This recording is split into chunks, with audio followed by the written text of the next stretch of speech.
al webinar sobre hipoacusia con la doctora Buenas Annelisa. Comenzamos en unos instantes, por favor.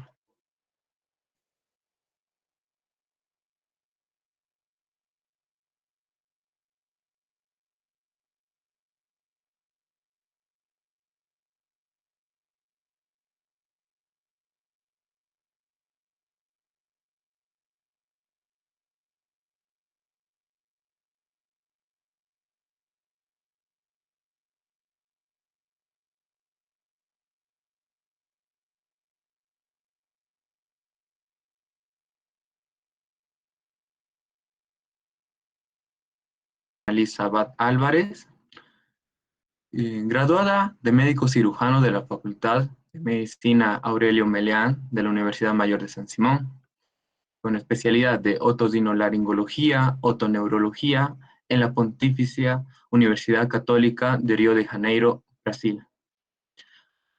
Hospital Nuestra Señora de Carmo. Policlínica General de Río de Janeiro, Hospital Municipal Sousa Aguiar. Subespecialidad en otorinolaringología pediátrica en el Hospital Infantil Nuestra Señora Loreto. Posgraduación en enfermedades infectocontagiosas de vías respiratorias y digestivas altas en el Hospital Evandro Chagas de la Fundación Oswaldo Cruz en Río de Janeiro. Su especialidad en otología en el Centro de Investigación Otoaudiológicas CIOA, Buenos Aires, Argentina. Médico a cargo del programa de implantes cocleares en Bolivia de la Fundación OIR desde 2008 a la fecha. Médico otorinolaringólogo en el Hospital San Vicente de Paul, Cochabamba, Bolivia. Docente de la materia de otorinolaringología en la UPAL. Entonces, continuando, le cedo la palabra, doctora. Buenas noches, no sé si me escuchan bien, están viendo correctamente la pantalla. Vamos a empezar entonces hablando de un tema que es muy interesante y que tiene una vital importancia, que son las hipoacusias. Para esto vamos a hacer una pequeña introducción, simplemente vamos a recordar básicamente la anatomía del oído. Vamos a acordarnos que se divide en 3 porciones, ¿no es cierto? En lo que es el oído externo, el oído medio y el oído interno. El oído externo conformado por el pabellón auricular, el conducto auditivo externo. El oído medio conformado por la membrana timpánica, la caja timpánica, la tuba auditiva o trompa de Eustaquio, las celdillas mastoideas y la cadena de huesecillos. Y el oído interno con su porción coclear y la porción vestibular representada por los canales semicirculares, el sáculo y el utrículo. Rápidamente vamos a acordarnos que el pabellón auricular está constituido por un esqueleto fibrocartilaginoso, tiene un aparato músculo-ligamentoso con músculos intrínsecos e extrínsecos, un revestimiento cutáneo y todo un sistema de vasos y nervios. Tiene todo su tercio anterior fijo y los 2 tercios posteriores libres que forman con el cráneo un ángulo llamado cefaloauricular que puede ir desde 20 a 30 grados hasta 90 grados. Presenta 2 caras, la anterior o externa que es cóncava, en la cual vamos a observar varias saliencias y depresiones, entre ellas la concha, que es la depresión que ingresa al conducto auditivo, el hélix, el antihélix, el trago, el antitrago, entre las más sobresalientes, una cara posterior convexa y lo que conocemos como el lóbulo de la oreja. Ya el conducto auditivo externo, no se olviden que es un conducto abierto por fuera a la cavidad de la concha y termina hacia adentro en la membrana timpánica, que lo va a separar de la caja del tímpano.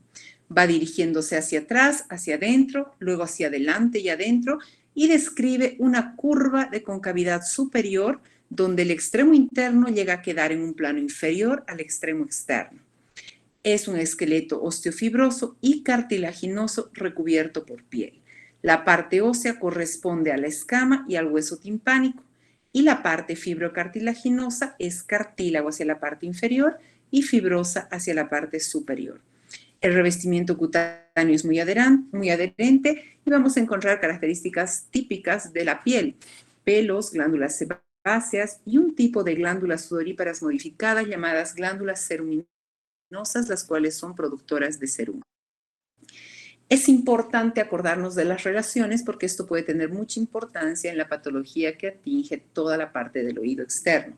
El conducto auditivo externo se relaciona en la pared anterior con la articulación temporomandibular, hacia atrás con la mastoides, hacia la pared inferior con la glándula parótida y hacia la pared superior con la fosa craneal media. Ya el oído medio, tienen que acordarse que es una cavidad llena de aire con numerosos elementos anatómicos. Está interpuesto entre el oído externo y el laberinto u oído interno. Viene a ser la parte central del aparato auditivo y está ubicada en el hueso temporal. Van a formar parte de este oído medio la llamada caja del tímpano, donde podemos ver además la cadena de huesecillos, la trompa de Eustaquio y el antro mastoideo. La membrana timpánica, no se olviden que está delimitada por los ligamentos maleolares superior e inferior, separando lo que vamos a conocer como la pars tensa y la pars flácida o membrana de Charnel. En promedio del área total, la membrana timpánica tiene de 70 a 80 milímetros cuadrados, pero la superficie vibratoria útil funcional es de 60 milímetros cuadrados. Está sustentada por un anillo fibroso que está encajado al final del conducto auditivo externo que vamos a conocer con el nombre de surco timpánico. Esta estructura fibroelástica que separa el oído externo del oído medio va a constar de 3 capas. Aquí es importante recalcar que la membrana de Charnel o pars flácida solo tiene la capa externa epitelial y la capa interna mucosa. En cambio, la pars tensa tiene además una capa media, que es la capa fibrosa, que le da la firmeza, que está formada por fibras radiadas de tejido conjuntivo y fibras circulares. Cuando tenemos perforaciones de la membrana timpánica, justamente a este nivel se hacen las reparaciones, pero ya no de la capa fibrosa, se hacen simplemente reparaciones monoméricas, generalmente solo de la capa epitelial. La caja de tímpano como tal la vamos a dividir en 3 regiones. Una región superior o epitímpano, que va a alojar la cabeza del martillo y el cuerpo del yunque. Una región media o mesotímpano, que va a contener el mango del martillo, la apófisis larga del yunque y el estribo.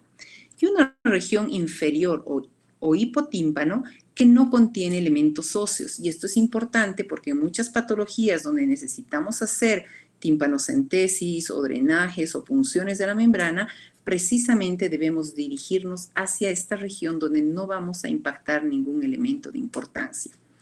Es en la caja del tímpano que están alojados los 3 huesecillos, el martillo, el yunque y el estribo, los cuales van a llevar la vibración que recoge la membrana timpánica hacia el oído interno. Es importante que nosotros tomemos en cuenta que la caja timpánica es como si fuera una estructura con 6 paredes. No se olviden que la pared externa está representada por la membrana del tímpano, la pared interna por el oído interno, donde vamos a poder apreciar la membrana oval, la ventana oval, la ventana redonda, el promontorio. Ya la pared anterior va a abrirse hacia la tuba auditiva o trompa de Eustaquio, la pared posterior hacia las celdillas mastoideas, la pared inferior tiene la importante relación con el golfo de la yugular, la pared superior igual en contacto con la fosa cerebral media. Esta relación con la fosa cerebral media, tanto del conducto auditivo externo como de la caja timpánica, son muy importantes para entender el cuidado que debemos tener con todas las patologías del oído en relación a patologías neurológicas que se puedan presentar como meningitis, abscesos cerebrales y otros. La trompa de Eustaquio es un tubo fibrocartilaginoso que está encargado de nivelar la presión entre la vía respiratoria superior, que sería la rinofaringe, y el interior de la caja timpánica, el oído medio. Se abre a la cara anterior de la caja timpánica y hacia abajo en el cavum, a ambos lados de lo que conocemos como adenoides o amígdala faríngea. ¿Okay? Y hacia atrás, en el antro mastoideo, están estos espacios aireados, llamadas celdillas mastoideas, y que proveen al oído medio el aire necesario para el proceso de difusión de la onda sonora. El oído interno. El oído interno, como pueden ver acá, posee dos órganos sensoriales en un mismo espacio, la parte auditiva y la parte del equilibrio. ¿Ok? Esta es la posición que tenemos del oído medio en los peñascos para que se puedan del oído interno, perdón, en los peñascos para que puedan orientarse un poquito en cuanto a la anatomía. El oído interno se divide en un laberinto óseo y un laberinto membranoso. Un laberinto óseo externo y un laberinto membranoso interno que sigue exactamente la misma forma que el óseo. En el espacio comprendido entre el laberinto óseo y el laberinto membranoso encontramos un líquido rico en sodio llamado perilinfa y en el laberinto y por dentro del laberinto membranoso más bien un líquido llamado endolinfa que se caracteriza por ser rico en iones potasio. El laberinto óseo y el laberinto membranoso, como pueden ver acá, ¿sí? Está todos los líquidos circulando entre medio de los dos, que es llamado perilinfa, y en la parte interna la endolinfa. El laberinto óseo lo vamos a dividir en dos, lo que es el caracol, que es lo que en el interior contiene el órgano auditivo, la cóclea, y la parte de los canales semicirculares y lo que conocemos como el vestíbulo, el sáculo y el utrículo. Los canales semicirculares son en número de 3 y están orientados en los 3 planos espaciales, ¿sí? Superior, posterior y lateral. Se comunican con el vestíbulo a través de 2 cavidades, una de las cuales es la más dilatada y se denomina ámpula, en el interior de la cual está el órgano del equilibrio. Esto recibe el nombre de cresta ampular y aloja a las células sensoriales receptoras ciliadas similares a las células de la cóclea y del órgano de Corti. El canal horizontal presenta su propio orificio ampular y en cambio los verticales se abren en un orificio común. El utrículo es una pequeña cavidad que presenta en su interior la mácula utricular donde se apoyan los otolitos. El sáculo es una cavidad un poquito más pequeña que presenta también la mácula sacular. No se olviden que tanto la mácula utricular como la mácula sacular son el origen de las fibras nerviosas que van a unirse a las de las células de la ámpula para conformar la rama vestibular del octavo par craneal. La cavidad del sáculo se comunica además con el ductus reuniens, con la cóclea. Los canales semicirculares, como ya les decía, desembocan al utrículo por 5 orificios. Cada ampolla representa la cresta ampular, la cúpula, en sentido perpendicular al eje del respectivo canal.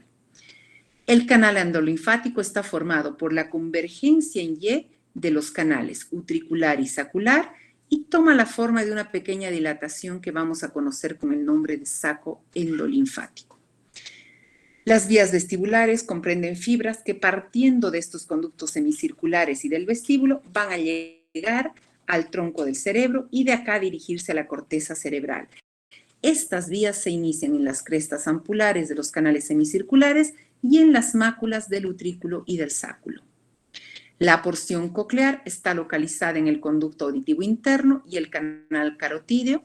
Su eje apunta lateral y superiormente de tal forma que su base va a mirar hacia el conducto auditivo interno y la cúpula va a estar dirigida hacia el oído medio en la región del músculo tensor del tímpano.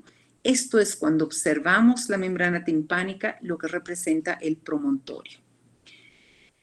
La porción coclear va a constar de 2,5 espiras en forma de caracol que están separadas por 2 membranas, la membrana de Reisner y la membrana basilar. Estas 2 membranas van a dividir en 3 rampas o 3 espacios llamados rampa vestibular, rampa timpánica y la rampa media. La rampa vestibular o escala vestibular, así como la rampa o escala timpánica, están recubiertas o están llenas, mejor dicho, de la perilinfa y la rampa media está bañada con la endolinfa. Y es en esta rampa media, apoyada en la membrana basilar, que encontramos el órgano sensorial de la audición llamado órgano de Corti. El laberinto coclear, como decía antes, acá está, formado por sus dos espiras y medias, separadas por la membrana de Reisner y la membrana basilar. El órgano de Corti, tienen que acordarse que es un órgano extremadamente diferenciado con la función de transformar la energía mecánica en energía eléctrica. Está situado en la superficie de la membrana basilar, embebido en la endolinfa de la escala media, y va a estar compuesto por células sensoriales externas e internas y las células de soporte, todas estas recubiertas por una membrana gelatinosa llamada membrana tectoria. Las células sensoriales están divididas, como les decía, en células ciliadas internas, células ciliadas externas, que se llaman así por presentar cilios. Si ustedes recuerdan de anatomía, las células ciliadas internas están localizadas en el lado medial del órgano de Corti, en una única fila a lo largo de la membrana basilar, y son más o menos en número de 3.400 cubiertas por estereocilios. Ya las células ciliadas externas están localizadas al lado del ligamento espiral, dispuestas en 3 a 5 filas, a diferencia de la única fila de las internas. Son en número de 12.000 aproximadamente, recubiertas por la cutícula de la cual salen los estereocilios similares a los de las células ciliadas internas y forman 6 a 7 filas paralelas. Y finalmente, todas están apoyadas en las células de Deiters o células de soporte que tienen su fijación a la membrana basilar y a las células ciliadas. El nervio coclear tiene su origen en el ganglio espiral de Corti, que acompaña el órgano del mismo nombre en toda la extensión de la cóclea. El nervio coclear, que se forma de los axones de las células sensoriales externas e internas, se dirige hacia los centros auditivos del tronco encefálico junto con el nervio vestibular, formando el octavo par craneal o nervio auditivo. El oído interno representa el final de la cadena del procesamiento mecánico del sonido y en él se llevan a cabo 3 funciones primordiales: filtraje de la señal sonora, transducción y generación probabilística de impulsos nerviosos. Aquí en la cócleo caracol es donde las vibraciones se convierten en impulsos nerviosos que el cerebro va a transformar en sensaciones auditivas. Simplemente para mostrarles acá, ustedes pueden ver las dilataciones ampulares de los conductos semicirculares donde se originan el nervio vestibular, están las terminaciones nerviosas que van a dar origen al nervio vestibular, lo mismo que de la cóclea al nervio coclear. Ambos se unen para formar el octavo par craneal. ¿Okay? En lo que es el órgano de Corti, no se olviden las células ciliadas internas, las células ciliadas externas en varias filas, que también van a dar origen a las fibras del nervio auditivo, nervio coclear, que uniéndose al vestibular van a dar el octavo par craneal. Lo que podemos observar acá es la membrana tectoria precisamente. La audición se transmite por una onda de propagación de presión sonora que solo puede existir en la materia, no en el vacío. Entonces, esta onda sonora va a estar dada por el aire que atraviesa y en el oído externo es conducida, captada por el pabellón auricular, dirigida hacia el conducto auditivo externo, a través de la cual va a ser conducida hacia el oído medio. En el oído medio, a través de la vibración del tímpano y de la cadena de huesecillos, esta presión sonora va a ser amplificada. Y en el oído interno va a ser transformada en energía cinética, va a ser transformada de energía cinética a energía bioeléctrica para ser llevada hacia la vía neural y terminar en la corteza temporal, donde parcialmente va a ser decodificada. Y de la corteza temporal, la estimulación eléctrica va a ser totalmente decodificada en un idioma y en emociones. Tenemos que entender cuál es la importancia de la audición en base a toda esta parte de anatomía y fisiología que hemos visto para entender por qué es de vital importancia el diagnóstico de las hipoacusias. La audición es la vía habitual para adquirir lenguaje. Es una de las facultades más importantes que tienen los seres humanos y que nos permite el desarrollo del pensamiento y del conocimiento. Para que el lenguaje se desarrolle, se necesita una audición residual útil de 40 a 60 decibeles hasta una frecuencia de 4000 Hz. Este es el rango en el que no solamente tenemos sonoridad, sino que llegamos a un grado de discriminación que nos permite adquirir lenguaje. Estudios acerca de la pérdida de la audición demuestran que las personas que la padecen van a llegar a un retraso de lenguaje, retraso académico y menos expectativas profesionales y laborales. Vamos a definir la hipoacusia como un déficit auditivo uni o bilateral que se traduce en umbrales de audición mayores a 25 decibeles. Si nosotros hacemos una clasificación según grado, tenemos que acordarnos que la audición normal se la considera hasta 25 decibeles. Por debajo de 25 decibeles se considera una pérdida auditiva. Cuando es de 25 a 40 decibeles, pues es una pérdida leve. Cuando es de 40 a 55 decibeles, se llama pérdida moderada. Entre 55 y 70 decibeles, pues es una pérdida acentuada o moderadamente severa. Las pérdidas severas van de 70 a 90 y por debajo de 90 se consideran pérdidas profundas. En Bolivia hay estas definiciones educativas orientadas para personas sordas o hipoacúsicas. Se considera una persona sorda aquella cuya discapacidad auditiva se opone a un tratamiento exitoso de la información lingüística a través de la audición, con o sin audífono. Y se llamará persona hipoacúsica aquella que con el uso de audífonos tiene una audición residual suficiente para permitir un tratamiento exitoso de la información lingüística a través de la audición. Perdón, no sé por qué no sale la imagen, pero no importa.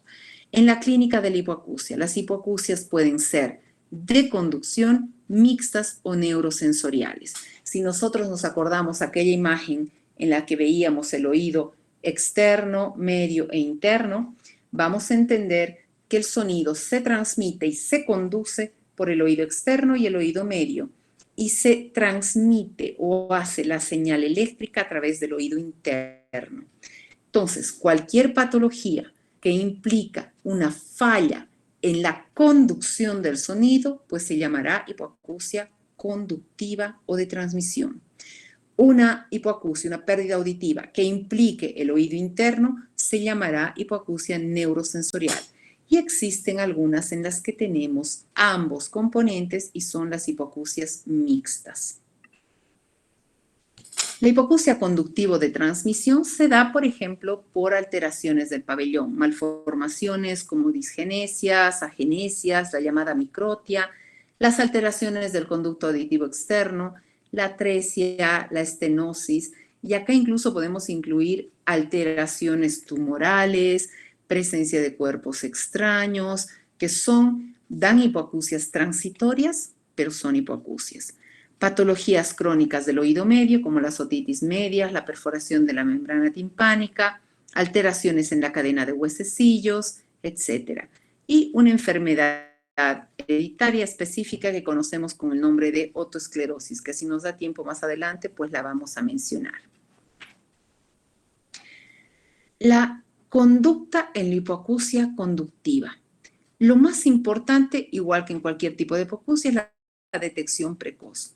¿Sí? Es determinar lo más precozmente que esa persona está teniendo una falla auditiva. Una resolución de la patología de base de acuerdo a la edad del paciente. Pues si es una infección, una otitis, una disfunción tubaria, una otitis media secretora, habrá que resolver la patología. Las malformaciones también habrá que saber en qué momento van a poder ser resueltas. Debe haber además un inicio temprano de terapia de estimulación fonoaudiológica para evitar cualquier daño del desarrollo del lenguaje a futuro. Y si no fuera posible resolver la patología de base, pues debemos recurrir a los equipos de transmisión ósea, como son los vibradores óseos o los implantes anclados al hueso. Cuando no es posible usar un audífono porque hay una disgenesia, porque hay una patología del oído medio o del conducto auditivo externo, entonces nosotros debemos pensar en lo que son los implantes de conducción ósea. Existen dispositivos de transmisión ósea como los vibradores, que son vibradores mecánicos que se los usa a través de una vinchita que se le pone al niño o a la persona adulta y por vibración aumentan la vibración de los huesos del cráneo, llevando directamente la onda sonora hacia el oído interno. Pero tenemos estos dispositivos un poquito más sofisticados, con mayor beneficio y nitidez de audición para el paciente, que son los implantes BAHA. BAHA son las siglas en inglés de Bone Anchored Hearing Aid, ¿ok?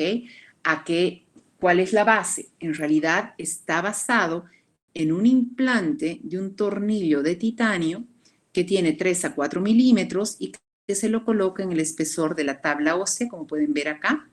Y el titanio tiene la propiedad de osteointegrarse, se vuelve parte del hueso, mejorando la transmisión que se va a dar a través de la vibración ósea directo hacia el oído interno.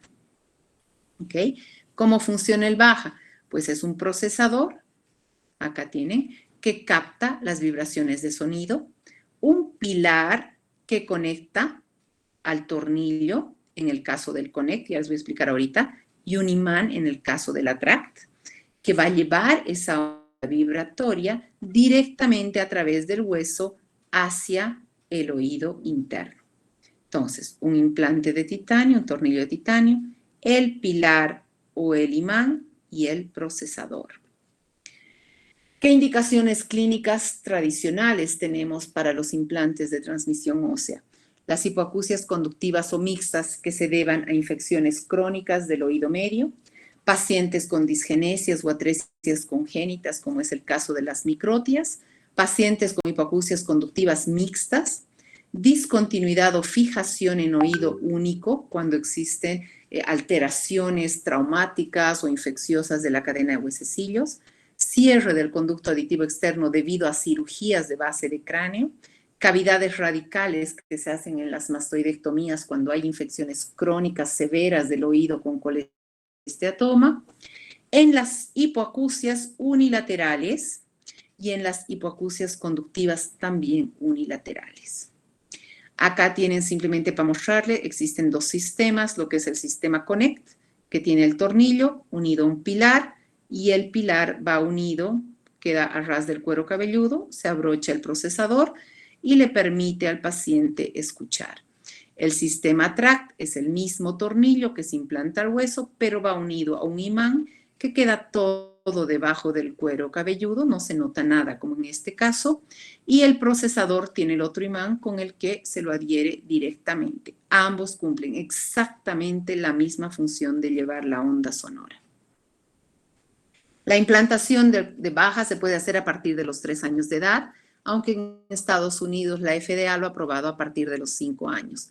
Nosotros acá en Bolivia tenemos una edad promedio de indicar el implante BAHA entre los 4 y 5 años por nuestra experiencia en el grosor de la tabla ósea que se alcanza generalmente a esta edad. Nosotros previamente pedimos siempre una tomografía que nos muestra el grosor de la tabla ósea y nos da los parámetros para ya tener los 3 milímetros y poder colocar el implante. Cuando no es posible todavía colocar el implante por la edad del niño, nosotros tenemos que ver, sobre todo en las discapacidades bilaterales, que ese niño no se puede quedar sin la información sonora adecuada hasta los 5 o 6 años, porque no se olviden que la plasticidad neural, esa capacidad del cerebro para grabar información auditivo-verbal es solo hasta los 5 años. Entonces, el equipamiento con un dispositivo de transmisión ósea en los niños que tienen disgenesias, sobre todo bilaterales, debe hacerse cuanto antes, si es posible a los 3, 6 meses de edad. Como todavía no se puede hacer el implante a esa edad, usamos la llamada soft band o banda suave, que es una bandita que se ajusta a la cabecita del niño, viene en diferentes colores, diseños, y tiene la parte para abrochar el...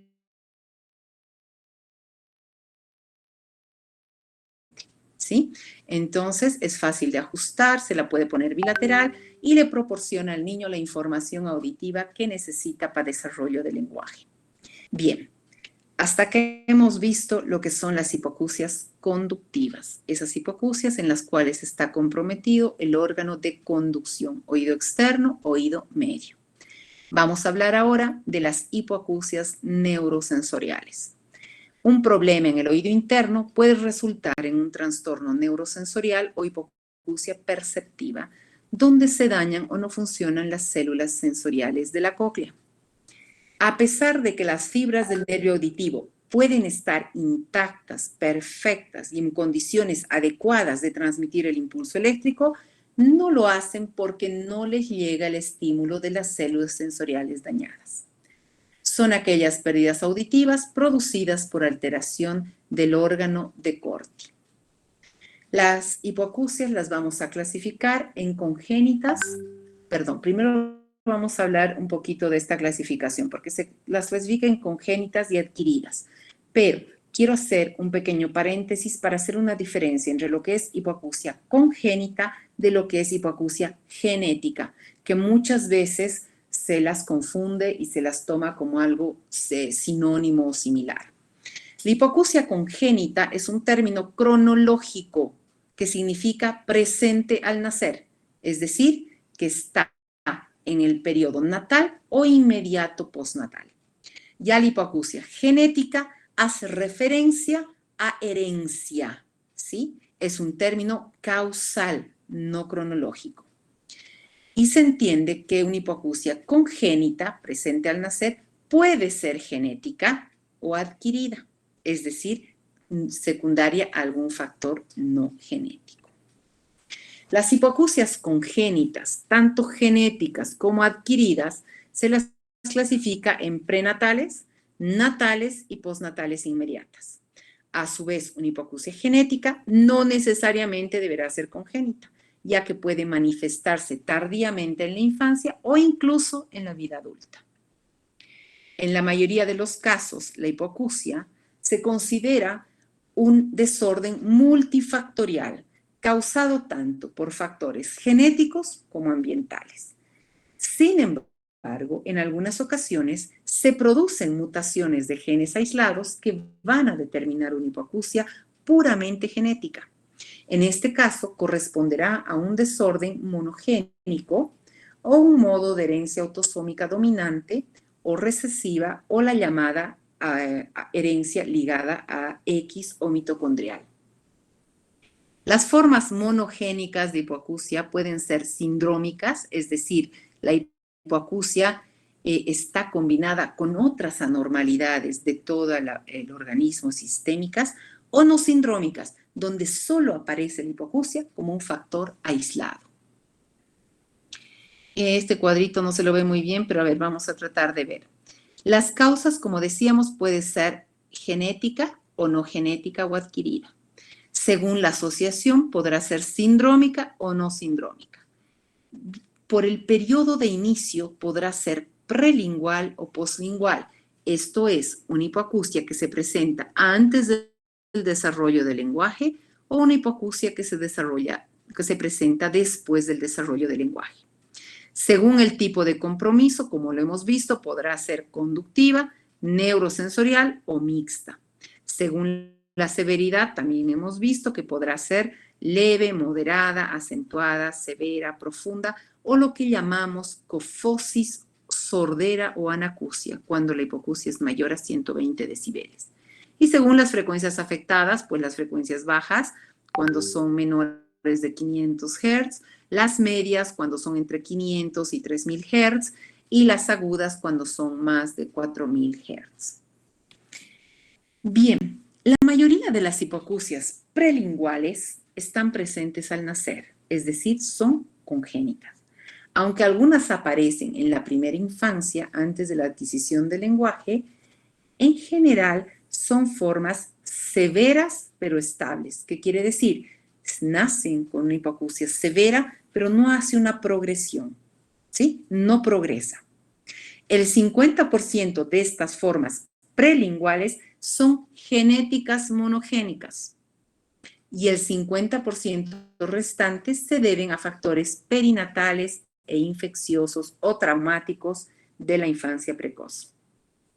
Se estima que 1 de cada 1000 niños nacidos vivos presenta una hipoacusia prelingual congénita, y en la mitad de estos casos la hipoacusia está genéticamente determinada. Esto es muy importante porque cuando se ve en la consulta a los papás preocupados por el problema que tiene su niño, una de las cosas que más los desespera es saber la causa. Y lamentablemente acá en Bolivia no tenemos estudios genéticos, y en la mitad de los casos la causa es genética, no la vamos a poder determinar. Lo que hacemos es partir a hacer exámenes de imagen, de auditivos, audiológicos, que nos ayuden a encontrar otras causas o a descartarlas para quedarnos con un diagnóstico de que fuera genética. El patrón de herencia de las hipoacusias prelinguales, 75% son autosómicas recesivas, 20% autosómicas dominantes, un 5% es la ligada al cromosoma X y un 1% al ADN mitocondrial. Las hipoacusias postlinguales, aquellas que aparecen después de adquirir lenguaje, son mucho más frecuentes que las prelinguales. El 10% de la población de mayores de 60 años tiene algún grado de hipoacusia, y más del 50% de la población que está arriba de los 80 años. La mayoría de las hipoacusias postlinguales obedecen a una herencia multifactorial, aunque existen también formas monogénicas con transmisión autosómica dominante. ¿Por qué postlinguales? Porque hemos visto antes que las genéticas pueden ser congénitas o no. En las que no son congénitas, estas pueden aparecer determinadas por herencia en cualquier momento de la vida. A veces en los primeros 5 años de vida, a veces en la adolescencia e incluso en la edad adulta.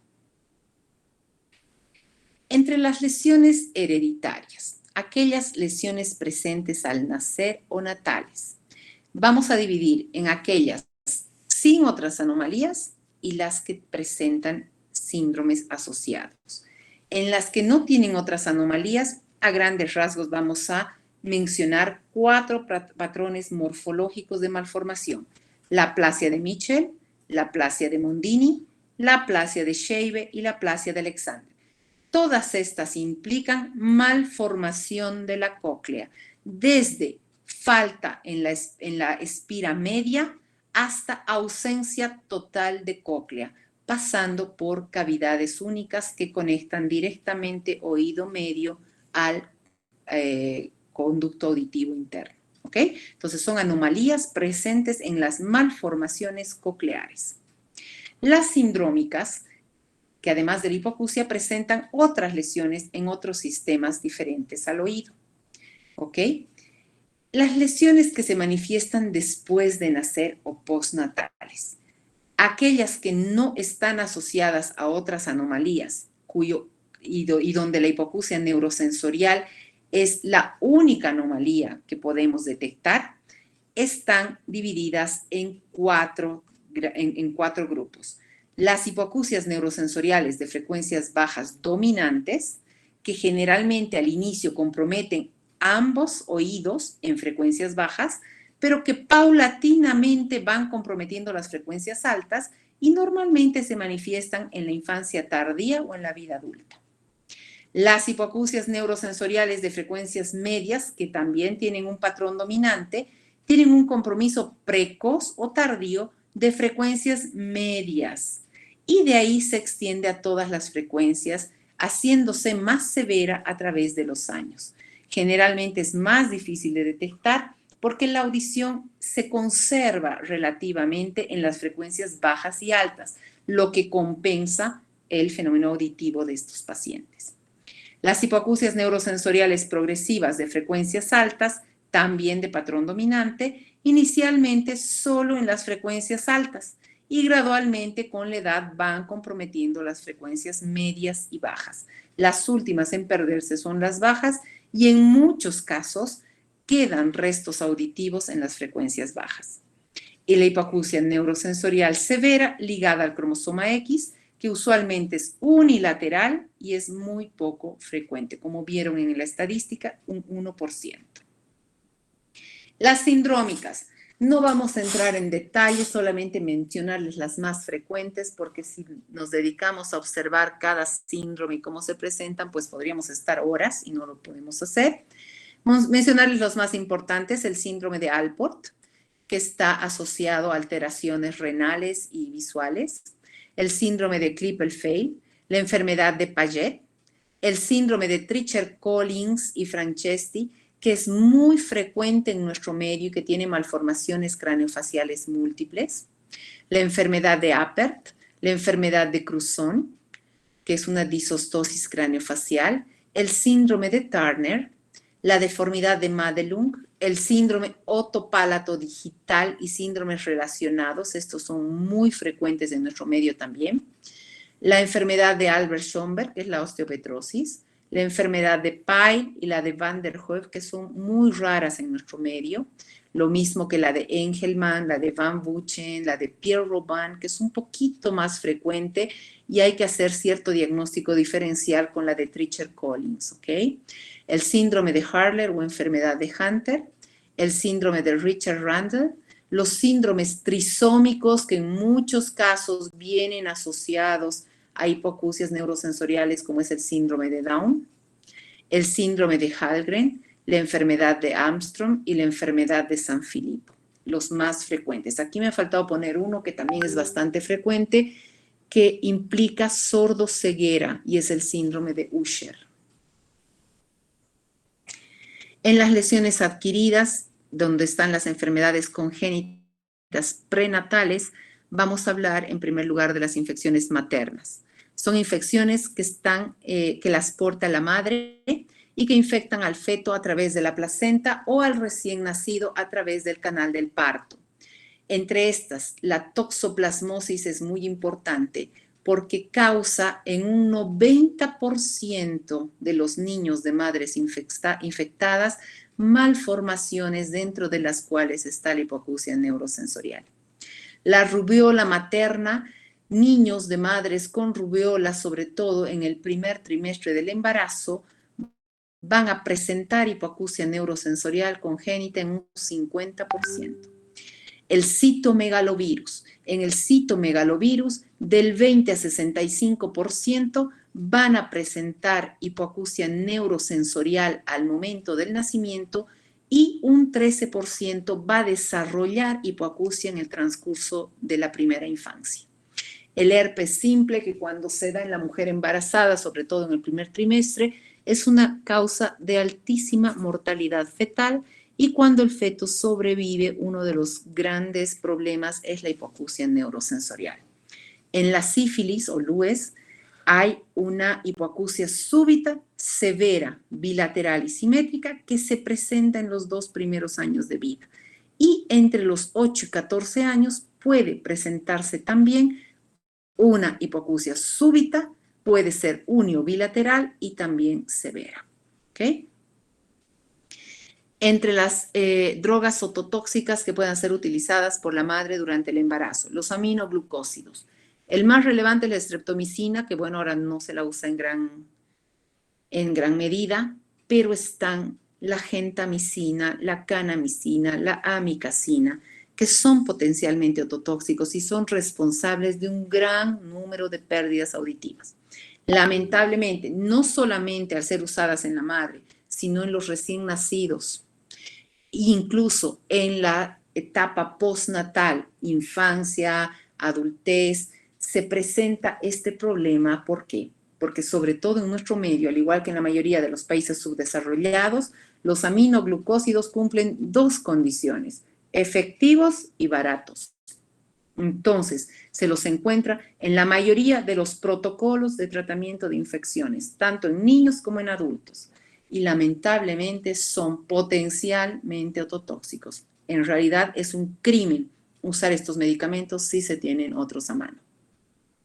La talidomida era una droga que se usó en la década de los 50 como tranquilizante. En realidad se vio que sedaba las náuseas y los mareos de las mujeres embarazadas y salió como un boom entre los años 50 y 60, hasta que se dieron cuenta que era causante de múltiples anomalías, entre las que estaban anomalías y alteraciones del oído.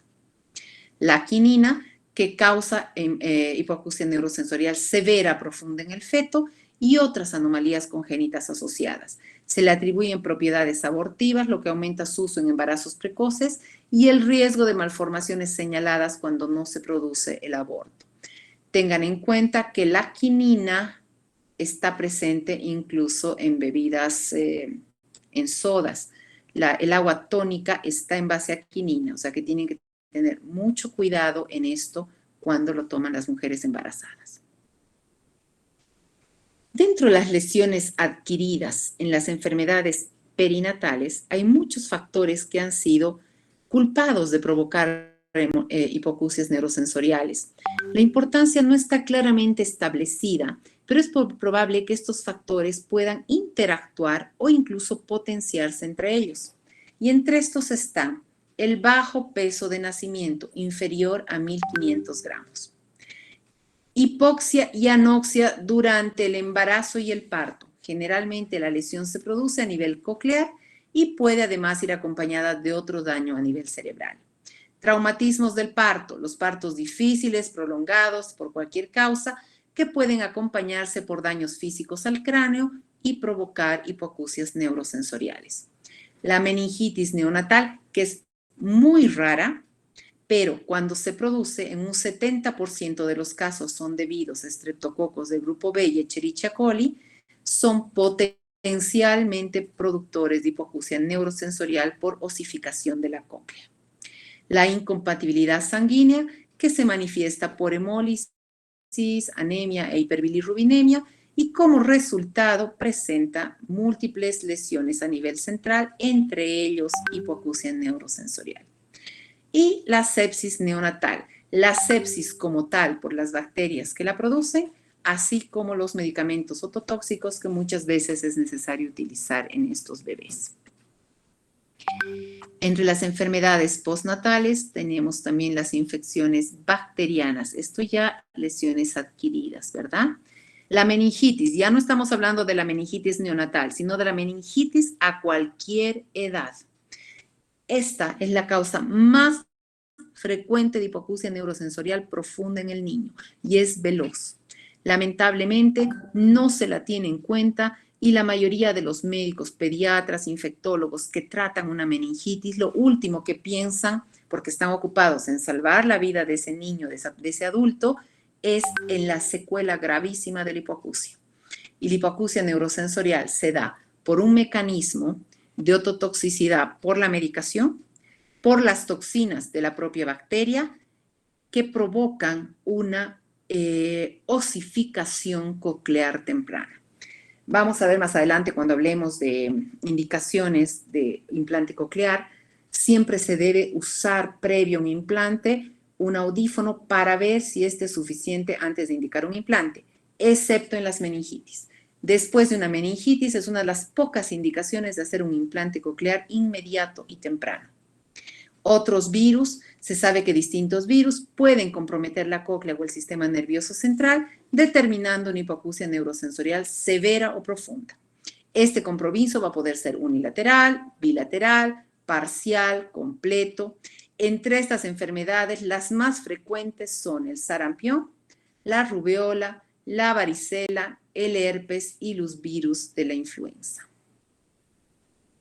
Los traumatismos encefalocraneanos producen daño auditivo.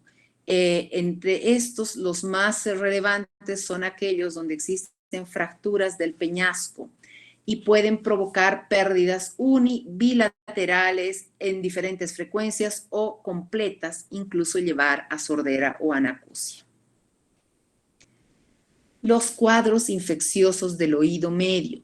Las otitis medias agudas, las otitis medias crónicas, hemos visto que pueden provocar hipoacusias conductivas, pero también pueden llevar a hipoacusias neurosensoriales debido a que inducen destrucción del laberinto membranoso y los órganos sensoriales por las toxinas de esas bacterias presentes en esas infecciones crónicas. ¿Ok? Bien.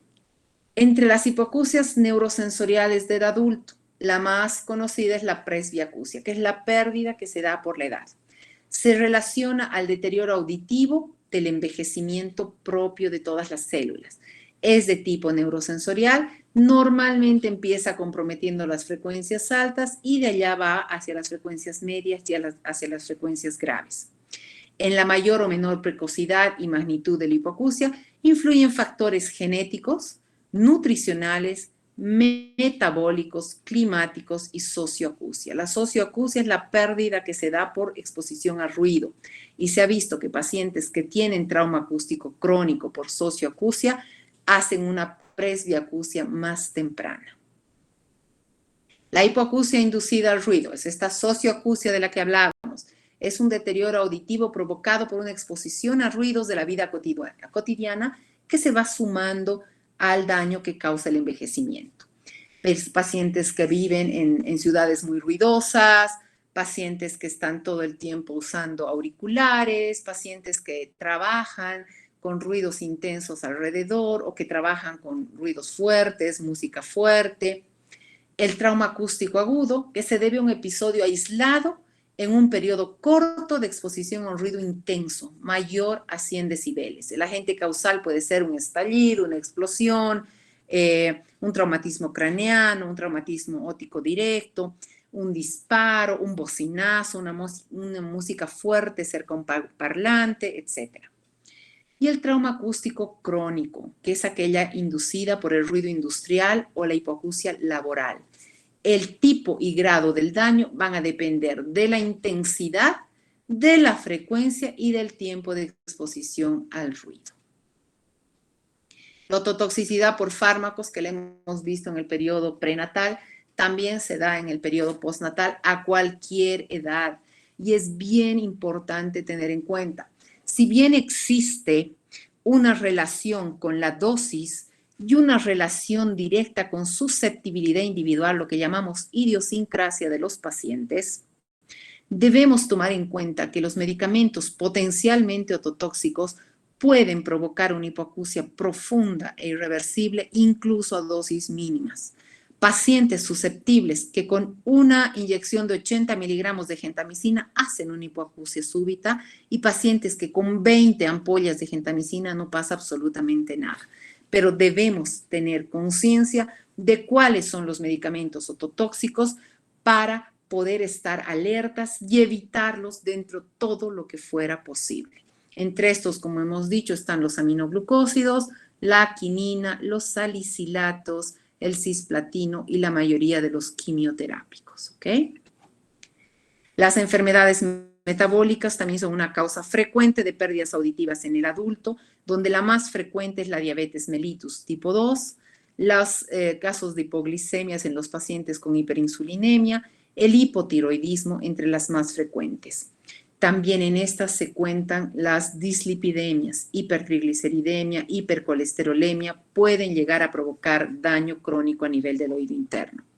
Las enfermedades autoinmunes del oído, que se dan por fenómenos autoinmunes, como su nombre lo dice, no se puede prever, lamentablemente. Generalmente se presentan como cuadros súbitos y pueden estar asociados a procesos autoinmunes generalizados o presentarse como único daño a nivel del oído. La sordera súbita, que puede ser de cualquier origen, es una pérdida brusca, súbita de instalación rápida de la audición. Puede acompañarse de síntomas vestibulares y típicamente aparecen pacientes que no tienen ninguna otra patología óptica previa. Las causas pueden ser vasculares, metabólicas, pueden ser autoinmunes y en muchos casos virales e incluso idiopáticas. Esto que hemos visto hasta acá incluye todos los tipos de pérdidas auditivas, hipoacusias, como hemos visto en la etapa prenatal, postnatal inmediata, en la etapa adulta, pero acá quisiera destacar la hipoacusia infantil. ¿Por qué? Porque la hipoacusia infantil constituye un importante problema sanitario, porque tiene repercusiones sobre el desarrollo académico, emocional y social del niño y de la familia, de todo el entorno. Este potencial minusvalidante y discapacitante puede atenuarse cuando se realiza una identificación, diagnóstico precoz y un tratamiento y rehabilitación a tiempo. La mayoría de las hipoacusias infantiles están presentes en el primer año de vida y solo 35 al 50% son congénitas. La prevalencia de la hipoacusia severa o profunda en el recién nacido, como dije al principio, es 1 por cada 1000 nacidos vivos. Pero si consideramos grados menores de hipoacusia, no necesariamente profundas, sino moderadas o acentuadas, asciende a 1 a 3 por 1000. Y si incluimos todos los grados de hipoacusia, la prevalencia llega a 5 por 1000. Si se dan cuenta, es una prevalencia bastante importante. Sin programas específicos de detección precoz de esta hipoacusia congénita, la edad media de diagnóstico se sitúa alrededor de los 3 años. Y esto, para los fines de rehabilitación, lo crean o no, es tarde. ¿Ok? La adquisición del habla en relación al oído es exclusiva del ser humano, no nos olvidemos de esto. Cuanto más se retrasa la estimulación del lenguaje, menos eficaz será su adquisición. Y existe lo que llamamos el periodo crítico para el desarrollo del lenguaje. ¿A qué se refiere? Y esto hablaba al principio, a lo asociado a la plasticidad neural. Nuestro cerebro, el cerebro humano, está condicionado como si fuera una plastilina a formar y grabar información. Y en lo referente a la parte al desarrollo auditivo verbal, esta plasticidad neural se da hasta los 5 años. A partir de los 5 años disminuye drásticamente y alrededor de los 10 años prácticamente ya no se produce. Por eso la importancia de en las hipoacusias congénitas o prelinguales detectarse a tiempo para poder resolver antes de que pase la plasticidad neural. Estos son los criterios de alto riesgo auditivo en neonatos que ha dado el Joint Committee of Infant Hearing en el año 82, pero que se los sigue usando hasta ahora. Una historia familiar de hipoacusia congénita o tardía. Infecciones congénitas, todas las que hemos visto, toxoplasmosis, citomegalovirus, rubiola, etc. Las anomalías craneofaciales, sean sindrómicas o aisladas. Un peso al nacer menor de 1500 gramos. La hiperbilirrubinemia con transfusión de sangre. Las medicaciones ototóxicas, las meningitis bacterianas, un Apgar de 0 a 3 en los primeros 5 minutos, ventilación mecánica durante 10 o más días y los estigmas asociados a síndromes asociados a hipoacusia como los que hemos visto. ¿Cuáles son nuestros signos de alerta de problemas auditivos? En el bebé, la ausencia de balbuceo, la ausencia de respuesta a estímulos sonoros intensos. Un bebé no habla, pero a cierta edad, a los 3, 4 meses, empieza a balbucear. El da, da, ta, ta, ba, ba, son balbuceos que nos están indicando que está percibiendo sonidos. Cuando el bebé no balbucea, es una señal de alerta. Un niño que está durmiendo y la mamá dice, mi hijo es una belleza, duerme y pongo música a todo volumen y cierran la puerta y mi otro hijo toca el bombo al lado de él y no se despierta, ojo. Ojo, porque ese niño probablemente no escucha. Tenemos que estar súper alertas a esa ausencia de respuesta a estímulos sonoros, ¿ok? Ya cuando van creciendo la falta de desarrollo del lenguaje, un niño que llega al año, año y medio, 2 años, que no pronuncia ni siquiera palabras básicas, mamá, papá, dame, o lo más básico, debe alertarnos sobre un problema auditivo. Si ya pasa de la etapa en la que se está desarrollando el lenguaje y en hipoacusias moderadas, leves o que van aumentando con la edad y ya llega el niño a la etapa escolar, un bajo rendimiento escolar debe darnos una alerta. Alteración de atención en clases, disminución del rendimiento escolar, sobre todo con ruido en el aula. Esos niños tachados de falta de atención, de, ¿cómo llaman estos? Síndrome de atención dispersa, niños hiperactivos, niños que no atienden, niños flojos. Mucho ojo y mucho cuidado.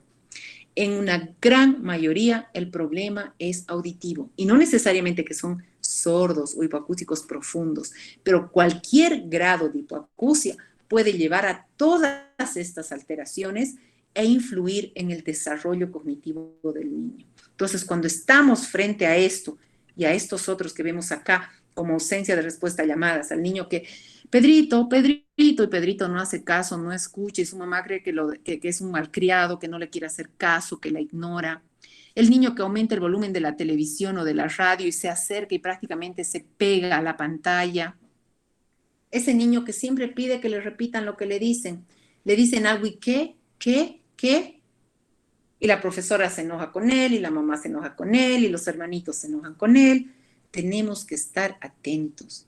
Ese niño que grita al hablar, los catalogamos como unos gritones, unos voz de corneta, pero muchas veces lo hacen porque ellos mismos no escuchan su propia voz y necesitan hablar fuerte para escucharse.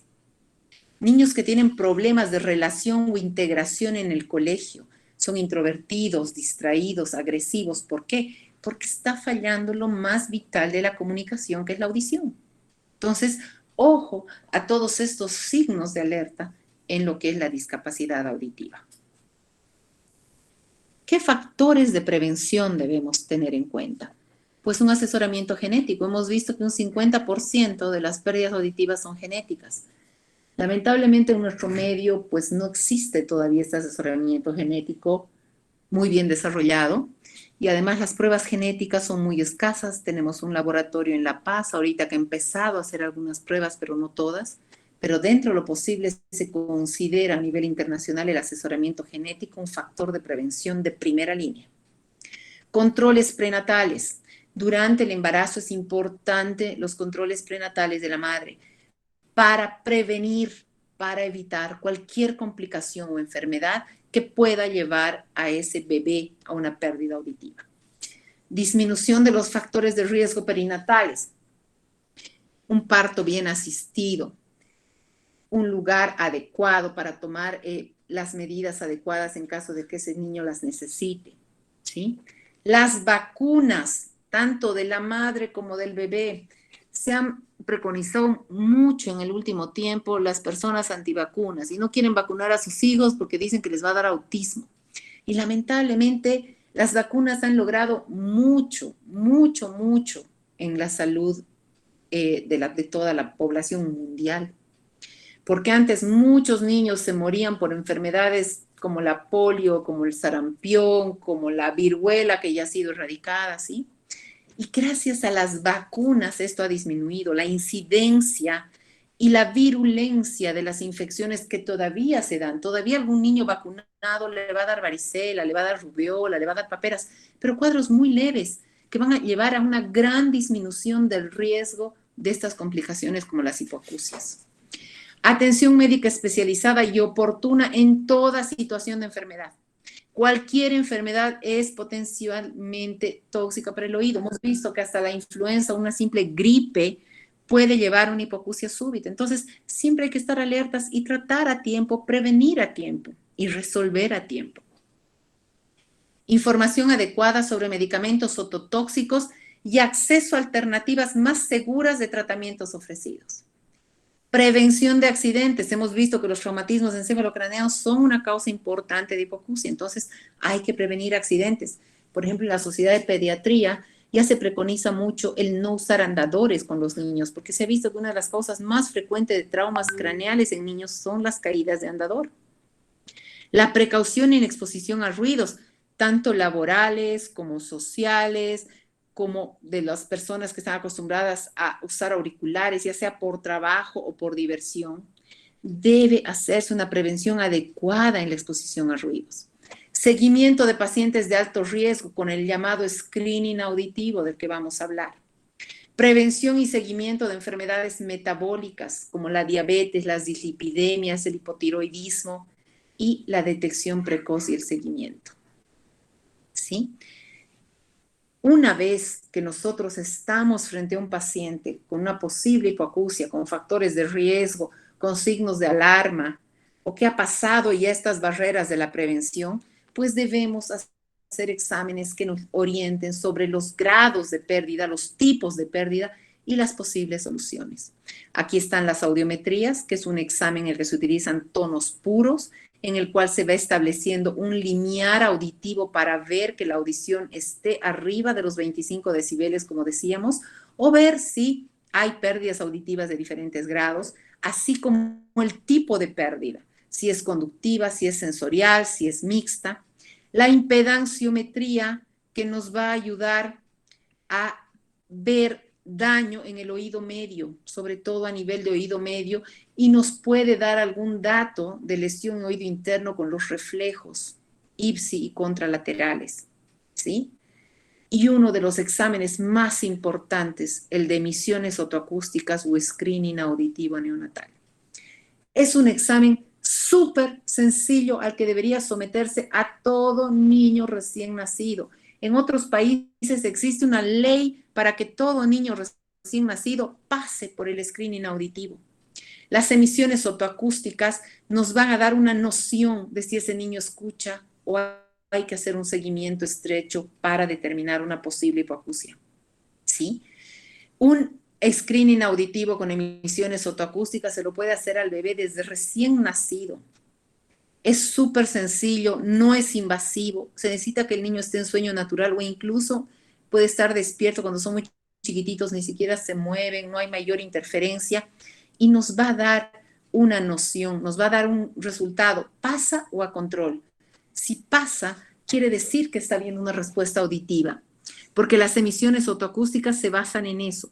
Emisiones otoacústicas son unos sonidos que se ha descubierto que producen las células ciliadas del oído interno en respuesta a la llegada del sonido.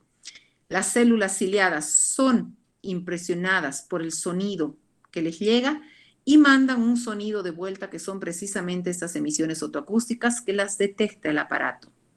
Entonces, cuando el test es positivo, nos está dando la señal de que estas células están funcionando. ¿Ok? Entonces, el screening neonatal, las emisiones otoacústicas, es uno de los exámenes fundamentales al que todo recién nacido debería someterse. Los avances en el diagnóstico de la hipoacusia infantil, el diagnóstico temprano, el screening universal y de alto riesgo, el diagnóstico y prevención etiológica, la valoración audiológica y el equipamiento. Hemos detectado, pues debemos equipar. Hay las hipoacusias que pueden ser resueltas como las conductivas, las de infecciones, perfecto. Pero si es una hipoacusia neurosensorial, no va a haber cirugía ni medicamento que las revierta, porque el daño es a nivel de esas células ciliadas que no tiene vuelta atrás. Entonces, ¿qué debemos hacer? Darle los instrumentos para que ese niño escuche de acuerdo a su pérdida. Podrán ser audífonos, podrá ser un implante coclear, pero debe equiparse. Inmediatamente rehabilitación y seguimiento con profesionales entrenados. Un trabajo en equipo es importante porque un niño con hipoacusia necesita no solamente una rehabilitación auditivo-verbal, sino un acompañamiento psicológico, psicopedagógico de él y de la familia. ¿Ok? Las soluciones, como les decía, pasan por los audífonos hasta los implantes. Los audífonos están indicados en las hipoacusias de cualquier grado hasta severas, en las cuales amplificando nos lleve a una curva de lenguaje mayor a 40 decibeles. ¿Qué quiere decir? Que ese paciente con el audífono, con la amplificación, está llegando a lo que llamamos curva de lenguaje, el nivel auditivo mínimo en el que discriminamos con nitidez palabras, consonantes, vocales para poder aprender lenguaje. Si el paciente no llega a curva de lenguaje con audífono, pues está indicado el implante coclear. ¿Sí? ¿Y a qué me refiero con esto? Puede ser que con un audífono llevemos a una persona a un nivel auditivo superior y le demos sonoridad, pero sonoridad no es lo mismo que nitidez y discriminación. Si yo no escucho nada y con un audífono alguien me dice, hola, ¿cómo estás? Y yo escucho, hola, ¿cómo estás? Pues estoy llegando a curva de lenguaje, estoy discriminando. Pero si yo con el audífono escucho, estoy escuchando, pero ruido, sonido, no estoy discriminando. y para eso es el implante coclear. ¿Okay? El implante coclear es un dispositivo electrónico que restablece parcialmente la audición en las personas profundamente sordas. Está indicado en pérdidas auditivas severas o profundas que no obtienen ningún beneficio de un audífono, es decir, no llegan a la curva del lenguaje. Para indicar un implante coclear debe hacerse una evaluación otológica donde se examine anatómicamente las estructuras del oído medio, interno, para ver que no hayan infecciones y que haya una vía donde podamos colocar el implante. Una evaluación audiológica que nos muestre exactamente los lineares auditivos y la posibilidad de llevar a ese paciente a un nivel auditivo de discriminación.